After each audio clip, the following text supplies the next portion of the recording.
Sejak beberapa tahun lalu, misi untuk meningkatkan infrastruktur tempatan telah menjadi tumpuan penting bagi beberapa negara Amerika Latin di mana mereka kerap mencari peluang perdagangan baru walaupun terpaksa mengharungi ketegangan perdagangan antara dua kuasa besar dunia iaitu Amerika Syarikat dan China.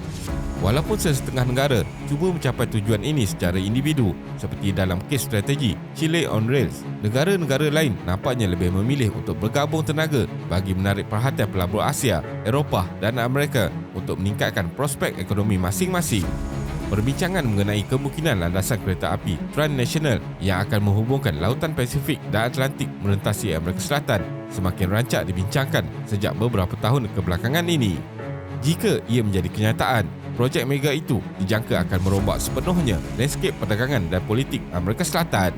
Konsep projek mega transnasional yang akan menggabungkan lautan Atlantik dan Pasifik melalui kereta api moden ini telah dicetuskan semasa pertemuan antara Presiden Bolivia Evo Morales dan rakan sejawatnya dari China Xi Jinping pada tahun 2013.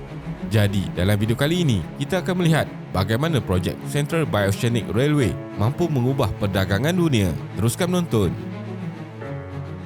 Salah satu projek pertumbuhan baru di Amerika Selatan dan Amerika Latin ialah Koridor Central Bioceanic Railway yang akan menghubungkan Brazil dengan Chile melalui Argentina dan Paraguay.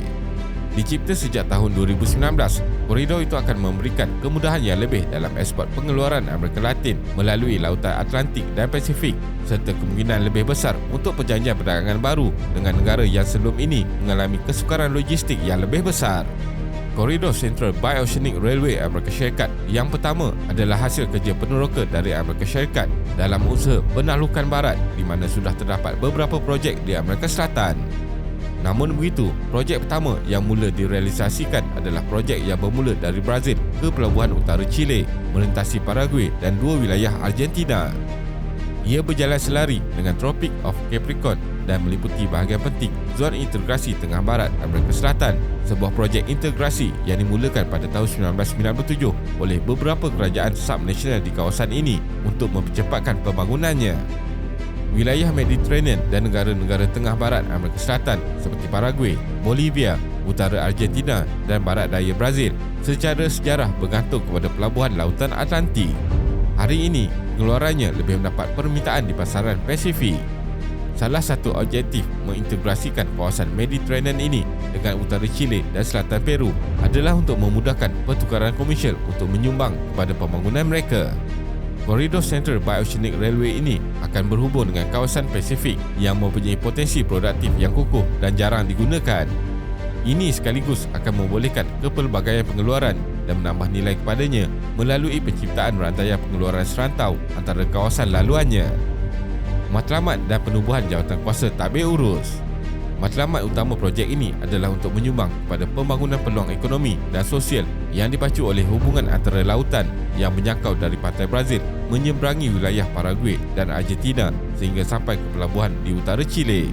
Matlamat kedua adalah untuk mencapai penambahbaikan yang ketara dalam infrastruktur fizikal, memudahkan transit rentas sepadan dan memperkemaskan prosedur kastam.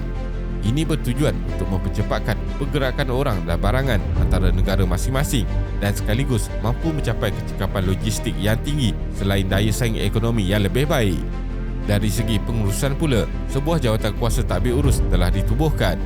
Kerajaan Argentina, Brazil, Chile dan Paraguay telah mengarahkan Kementerian Luar Negeri mereka untuk membentuk jawatankuasa antara empat negara untuk mempromosikan kajian teknikal dan merumuskan cadangan yang berkaitan untuk menyiapkan koridor tersebut. Mengubah perdagangan Amerika Latin. Sepanjang perjalanan dari pantai ke pantai, kereta api itu akan melintasi pelbagai bentuk muka bumi termasuklah kawasan hutan Amazon. Minat China dalam projek itu sebenarnya tidaklah mengejutkan. Semasa lawatannya ke Amerika Latin pada tahun 2015, Xi Jinping telah menjanjikan sebanyak 250 bilion US dollar untuk pelaburan di Amerika Latin dalam tempoh 10 tahun yang akan datang dan ia dilakukan sebagai sebahagian daripada usaha untuk meningkatkan pengaruh China di rantau yang telah lama dikuasai oleh Amerika Syarikat itu. Dengan tahap kawalan di Amerika Latin ini, kuasa Eropah dan Asia akan berada pada kedudukan geografi untuk mengepung Amerika Syarikat. Bukan itu sahaja, projek itu juga akan memudahkan China untuk mengangkut komoditi dari Amerika Latin ke China, terutamanya biji besi dan kacang soya dari Brazil serta mineral seperti emas dan tembaga dari Peru. Menurut Economic Commission for Latin America and the Caribbean, negara-negara Amerika Selatan harus melabur setiap tahun sebanyak 6.2% daripada keluaran dalam negara kasar mereka, bersamaan dengan sekitar 320 bilion US dollar untuk memenuhi permintaan infrastruktur mereka. Koridor Central Bioceanic Railway dijangka bakal memacu pertumbuhan ekonomi, meningkatkan kapasiti hubungan perdagangan di rantau ini dan membenarkan eksploitasi perindustrian sumber aslinya. Bekas Presiden Peru, Ollanta Humala menyatakan projek itu akan menggabungkan kedudukan politik Peru sebagai pintu masuk semula jadi ke wilayah Amerika Selatan untuk China selaku rakan perdagangan utama mereka. Bagi Brazil pula, kereta api itu dijangka akan mengurangkan masa pengangkutan dan mengurangkan kos penghantaran ke China. Selain itu, sambungan Timur Barat baru juga akan memberikan tambahan yang diperlukan kepada rangkaian rel semasa Brazil, di mana kebanyakannya berjalan dari utara ke selatan. Cabaran dan langkah seterusnya. Walaupun projek ini merupakan projek multinasional dan telah dipersetujui dan disokong sejak awal lagi oleh kerajaan Brazil, Paraguay, Argentina dan Chile, namun hakikatnya ia menerima hanya sedikit penyertaan dalam tadbir urusnya. Sejak tahun 2021, usaha telah digerakkan oleh pihak berkuasa kerajaan subnasional dan beberapa universiti tempatan yang telah menyahut seruan untuk bekerjasama. Namun begitu, langkah seterusnya dari segi pembinaan, di mana projek yang paling penting berkenaan infrastruktur adalah bermula pada pembinaan jambatan di atas Sungai Paraguay serta pembinaan jalan di wilayah Chaco di Paraguay. Di samping itu, keempat-empat negara juga perlu memastikan penyediaan kabel gantian optik atau cara selamat untuk sambungan internet dan semua sistem telekomunikasi sepanjang koridor Central Bioceanic Railway di kawasan masing-masing. Satu lagi faktor yang sangat diambil kira dalam kemajuan projek itu ialah berkenaan masyarakat asal yang mendiami wilayah yang dilalui koridor itu. Amerika Latin sudah mempunyai beberapa projek dengan sambungan antarabangsa yang lebih besar seperti Bella Link yang merupakan sistem kabel yang menghubungkan Amerika Selatan dan Eropah dalam talian, koridor T-Mac dan Kenemac iaitu kereta api yang menghubungkan Mexico dengan Amerika Syarikat dan Kanada. Koridor Central Bioceanic Railway ialah cara baru untuk menghubungkan negara-negara Amerika Latin secara dalaman yang dijangka membolehkan pertumbuhan bersama mereka dan menggalakkan projek integrasi baru. Dengan keperluan untuk pembangunan ekonomi yang lebih besar di Amerika Latin, bilangan projek ketersambungan dalaman sudah berkembang seperti rangkaian kabel optik baru di Amerika Selatan.